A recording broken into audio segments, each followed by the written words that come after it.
Karon ay adlaw ay karon ay adlaw Domingo man ta karon naa ta dinhi sa IKEA parking o nakapabor ta sa parking karon kay naa ta dinhi nakapwesto sa gilid na daan o sa poste mo ni ang poste dinhi.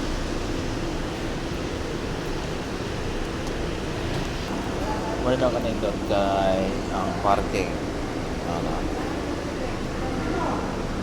ini kanaog sa driver dili siya maglisod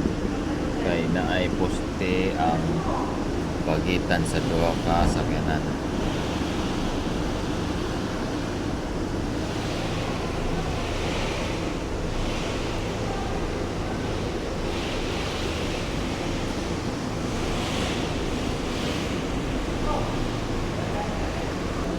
Kung tan-awon ang bigas